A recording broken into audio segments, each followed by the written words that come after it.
You're watching Public Comment every Thursdays at 8 a.m. The live stream. Detroit is different and Bridge Detroit. Local politics of Detroit.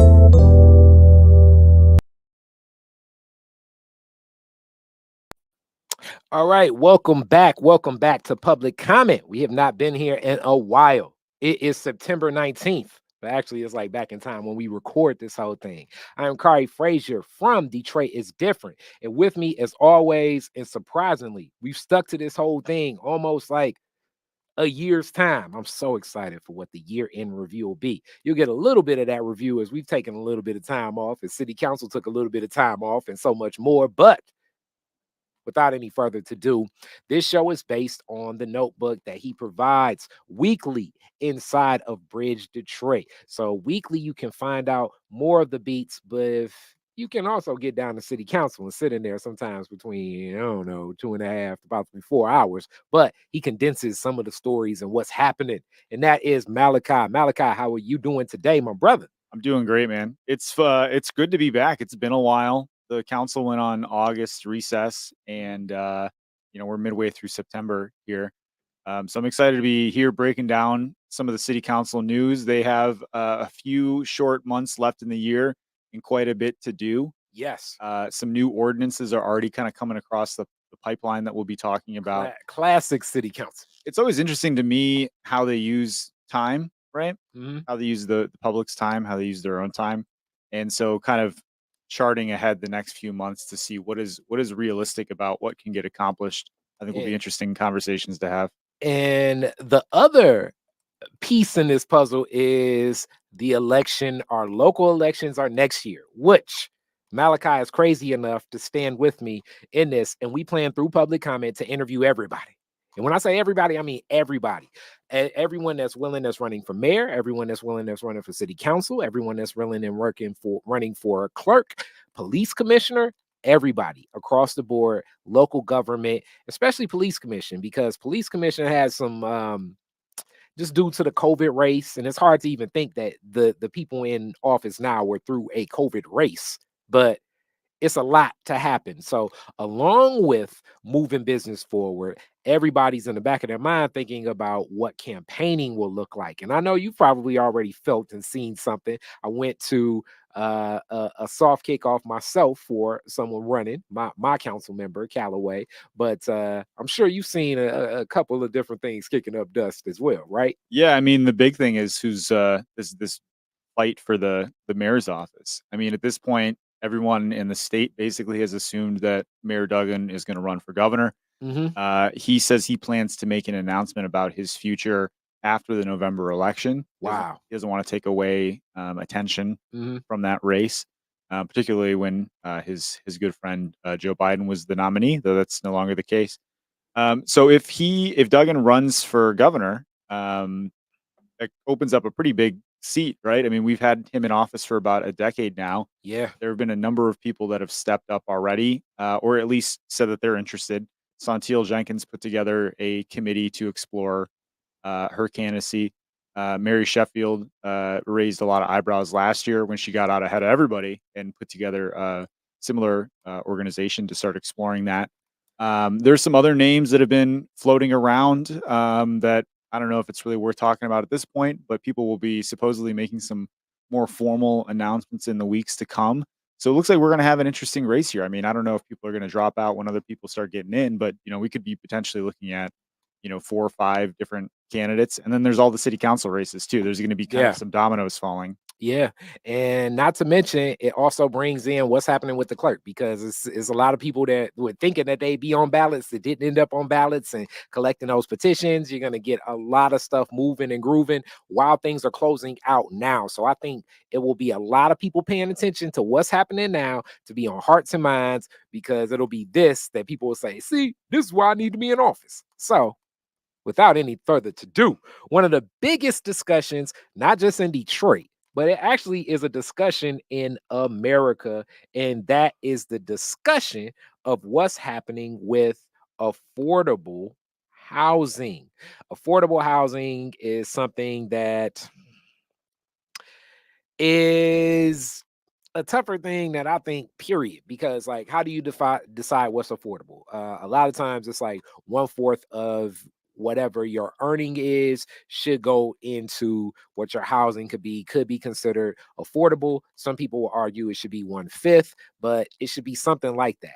And then you consider all of the other dynamics of where things stand for America right now. So I'm looking from a like big America picture, and then you get to a city like Detroit, where so many developments that have started, a lot of rehabbed homes, and the renters market for a lot of people, as Detroit has transitioned more to a renter based city that was such an ownership based city not so long ago, and definitely most of my lifetime. And what does that look like in the world of the Renters Commission coming? Um, Definitely, it was an announcement for fast track tax breaks for new affordable housing developers. I added the developers because that's to me where the tax breaks are going to the people developing this. Something from Mike Duggan.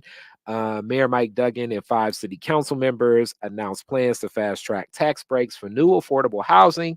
A new ordinance expected to be introduced next week will offer property tax cuts to developers that offer rental units at cheaper rates. Duggan said the tax breaks are directly passed on in savings to renters. The deeper the affordability, the deeper the tax cut. This is a tax capture, Duggan said to a question that Malachi posed, as I learned in the background. Some people criticize it, meaning the tax capture process. Definitely, Detroiters for Tax Justice being one of them. Organization for of it. I believe in taxes. I believe in the tax capture process. The taxes would be what we would capture to go to lowering the rent on people who will live here long term. Developers must commit to keeping rent discounted for 15 years, maintain compliance with Detroit rental regulations, and pass an annual audit. Developers have an option to renew the cuts for an additional 15 years. Failure to honor the low rent commitment will automatically forfeit tax abatements. So, along with Mayor Duggan, Mary Sheffield, Council President Mary Sheffield, Council members Fred Durall, Coleman Young, Mary Waters, Letitia Johnson, and Gabriela Santiago Romero all supported this in a press conference Tuesday. So, with that all being said, in like the story form, I'm going to deliver to Malachi to get the skinny, as they say. Like, really, what is the tone of something like this? And what do you expect for this vote coming up next week? Yeah, so we have not actually read the ordinance yet. So I'm interested to see what is all tucked in there, if there are other aspects that we didn't discuss. I'm really interested in what the actual breakdown of these cuts will look like. Mhm. But basically, the idea is we have a huge shortage of affordable housing in the Mhm. city, in the country. Not enough of it is being built. What is being built is not necessarily affordable for people who live here in the city, where the median income is somewhere around like $35,000. So this is a tool to basically make it replace the revenue that would be lost by offering cheaper discounted rent with you know tax revenue, basically by not charging that tax. So it replaces the city, instead of charging property taxes, will charge like a service fee that's basically based on the amount of income that the property is getting in rent. So the advantage of that, from what I've been told from some developers that I've talked with in the last day or so, is that it's much more predictable what that payment will be. You don't have to like track out a 10, 15-year projection of what property values will increase. It should make it easier to finance some of these projects, essentially. Another potential benefit is, we primarily use two different types of tax abatements to incentivize this like affordable development right now, without getting like way too much in the weeds. Um, they last only around 12 years, and they require a lot of approvals from the city council to state agencies, and it can take 8 to 10 months, up to a year, even sometimes, to work through that process. It's a very lengthy process that we cover at city council, quite a bit. That things have gone through this process. Bigger projects in Detroit have gone through. So part of the idea is, by switching the strategy to these payment in lieu of taxes, this different type of tax abatement, It will speed up the process. It'll make it a little bit more predictable, and it'll guarantee that tax break for a little bit longer. Because the idea would be you get that 15 years, then you renew it for another 15 years. That basically secures affordable housing for 30 years. Whereas right now, a lot of the housing that we're building that's affordable, only lasts for about 12 years.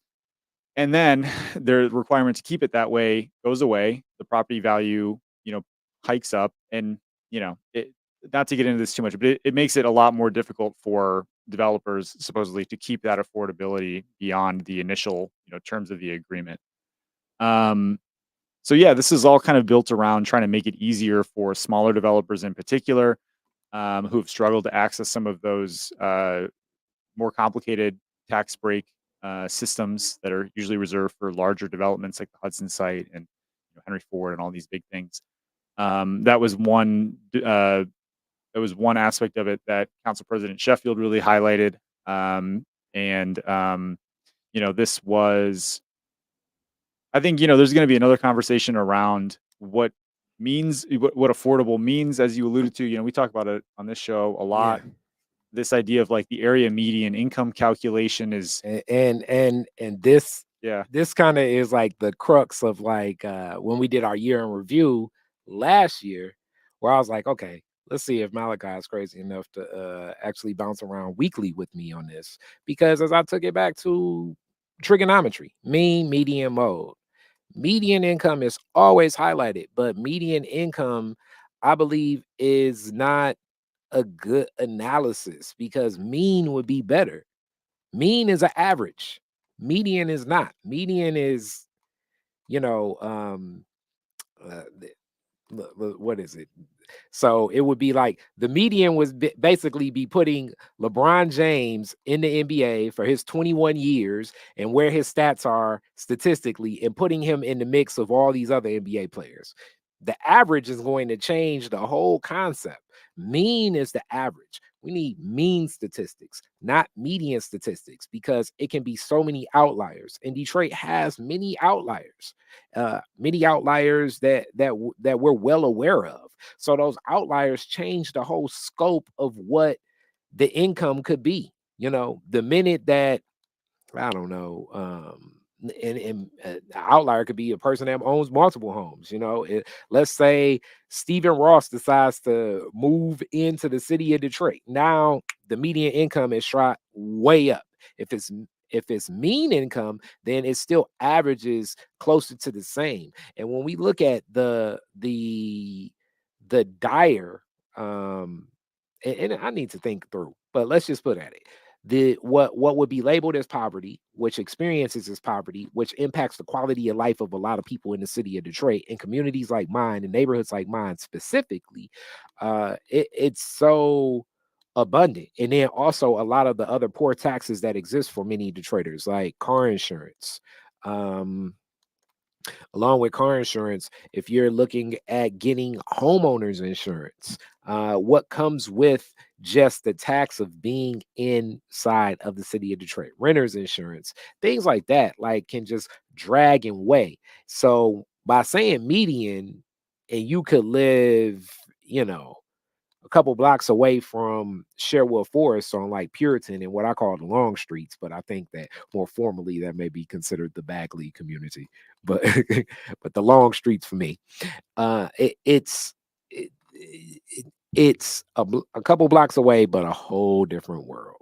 The big thing, I guess I'll also point out about the AMI, the area median income calculation, is the area aspect of it. Yeah, So when we're talking about what area that statistic represents, it's not just the city of Detroit, it's the whole metro region. yeah, And so we know incomes outside the geographic border of Detroit are higher than incomes within the city. So when mm, you include that, that automatically kind of raises the floor on the lowest, but also the middle, the median of that income. So what we look at often is 120% of the area median income, so a little bit more than what the actual median is. That's kind of the start of what affordable housing is kind of considered. It's like workforce housing.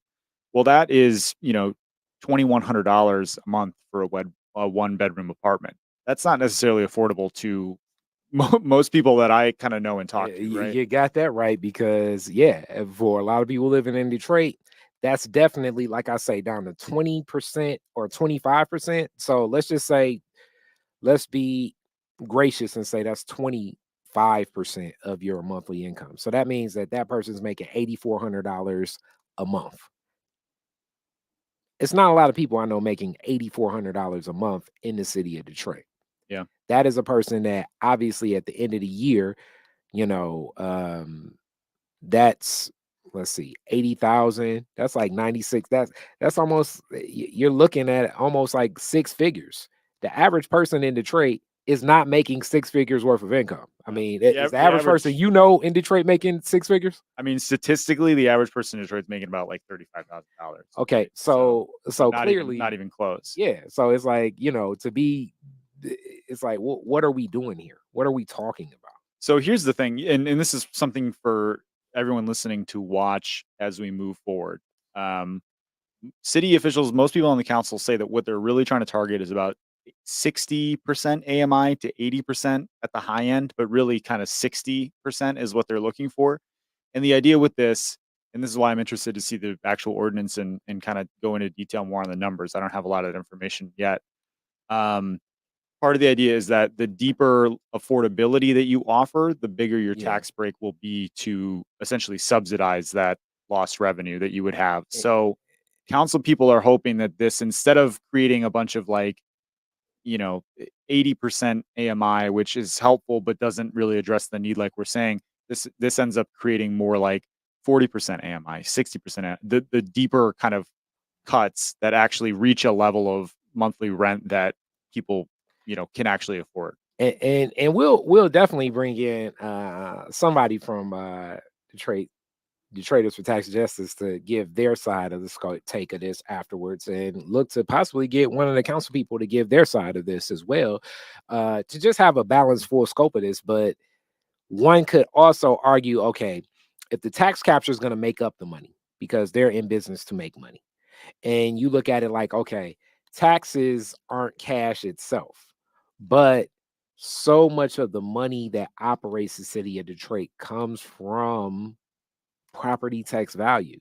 So if the city's missing out on millions of dollars in property tax, so and it's going to the developers, it's back to like reversing where like I always feel like, okay, if government can support someone, support the resident versus supporting the developer. And by supporting the resident, you're definitely dealing with other forms of, you're running the risk of like, okay, will these people get the money and the stipends to buy homes or rent in the city of Detroit and just run off with it? You run that risk. But you also run that risk with the developers. Is it easier to deal with a less number of people and capacity of dealing with businesses over people? Yeah, it's what happened with the great crash and bailing out the banks versus bailing out the people with the homes that defaulted on the mortgages for those banks. And I'm pro people all the time.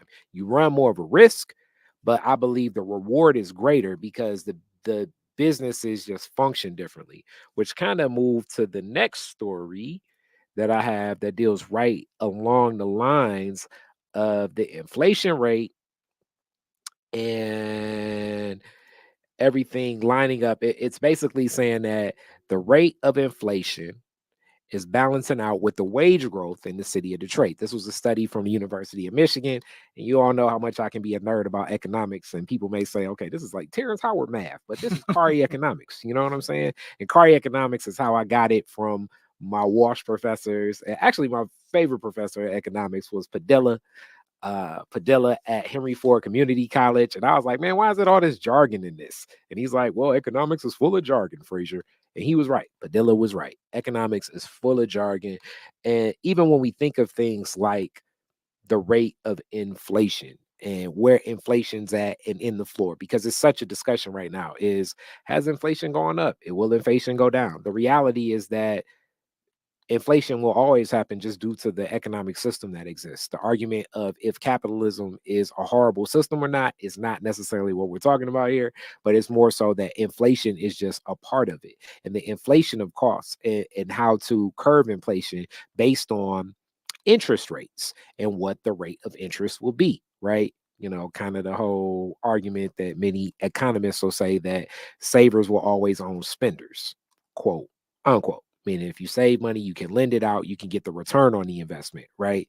And we're looking at a macro in America, just where credit card debts are higher than they've ever been for most people. Most people are using credit cards as functional income in America right now. And that's not just a Detroit thing. So to say that wage income is matching with the rate of inflation, it's tough. And then this has always been the other thing about America that's always so interesting. America itself holds so much debt. The bonding capacity industry, the U.S. bonds right now, the U.S. bond market is big. So it was just an interesting story looking at this and thinking to myself, okay, where is wage growth growing? Um, and at the rate of inflation or cost of living, you know, and where do they balance? And then you couple that with like the other story we just looked at is saying like, okay, you got to catch up to $2,100 a month for rent. And if wages growth at 1.4%, the average median income, as you said, is still $35,000 a year. And if rent for you is still connected to basically spending 14,000 of that on rent itself, what's happening right here in the city of Detroit? And I think this is a reflection of America. I don't even think this is just like a Detroit thing. This is an American thing. Yeah, I didn't want to get into too much. There's some discussion in this report which you can read online. It's linked in the newsletter for anybody that wants to dive deeper into the details. There's some interesting charts and other graphics in there I didn't include. Um, there's some discussion of like local inflation and what that means. I didn't want to get into that because it's a little complicated. I think this is a lot of kind of national forces that are Yeah. affecting us. What was interesting for me, and U of M does these economic forecasts on a fairly regular basis, a couple times a year. And I always kind of look for a couple of things. I look for is are wages growing? Are wages growing faster than inflation? So are they growing in a way that you'll actually notice it because inflation is not eating all of the increases in money that you're getting if things are more expensive? It doesn't really do much for you. What is the situation with people in the lower income bracket? What's the demographic breakdown of that? How many children are in those situations? And this, gives us some good data on that. And what really stood out to me is that for the last few years, you could really see on that graph that big spike upward when inflation was going way up during the pandemic and the year after people were making a little bit more money, wages were starting to increase, but people weren't feeling it because the rate of inflation was overtaking that. And that trend is supposed to reverse in the next couple of years, not by like a huge amount. Your wages are really only going to be going up by like 1% when adjusted for inflation. But I think that is significant because previously, even if you had gotten a little bit of a raise at work, you go to the grocery store and you're like, well, this doesn't take me as far as I thought it was going to. Mhm. What's another thing that's interesting, just the kind of persistent inequality in the distribution of like economic prosperity in the city. 6 in 10 households are considered lower income, which by U of M's forecast that means earning below 55,000, which to our affordable housing Yeah. conversation, the median wage is below that. So the majority of Detroiters are living in a lower income bracket. Mhm. That includes 80% of children in the city. So a lot of families and younger families are living in this situation, which ties directly into kind of the housing challenges that we're talking about. How many of those children are living in owner occupied? How many of them are renters? Their parents are renters, and they're dealing with all those forces. And then Detroit's Black and Hispanic populations are much less likely to live in the highest income households. So if we're just talking about the low income bracket, there's another highest income bracket, um, and only 2.5% of the Black population in the city lives in that highest income bracket, whereas about 16.5% of white families live in that income bracket. So, um, educational attainment continues to be a factor in that. People who have bachelor's degrees or higher education are less likely to live in lower income households. So that's kind of a piece of the puzzle as well. But I guess the headline would be inflation's going down, but not by a lot that you probably want to jump up and down. And a lot of the, economic inequality in the city, remains the way that we understand it. Yeah, and I would urge, and clearly, I guess people would say, "What else would you do?" But I think that right now is definitely that time to connect to building that social capital, build a network of people you know, resourcing collectively. The Detroit People's Food Co-op, but operating through cooperatives will be more helpful and being more resourceful because cash is definitely an asset in our society, but it's not the only resource. The value of cash is the and fungibility, or here go other jargon connected to it. The liquidity of it. You can exchange it for things. You can build networks, and you may be able to have access to those things. And that could be vegetables. I harvested this weekend, and I still have a bunch of vegetables that I'm looking to give out from the people in my neighborhood and others, and just have myself because I haven't necessarily mastered the canning process as of yet. Hmm. And you'll be surprised through a social network what you may be able to tap into just from knowing people. And if cash becomes more of a scarce resource, that people network can be helpful for so many people, as it's been helpful for forever. Shout out to my grandma. This is technically her room when I was a kid, and we would be like, "Hey, what was the Great Depression like?" It was like every day because we was always poor, you know. So, not to say we want to go through a Great Depression again per se, but it's back to the network that they had in Selma, Alabama, built a strong kinship to many things that were given to my family then, with so many of my great aunts and uncles, along with my grandmother, to thrive and survive.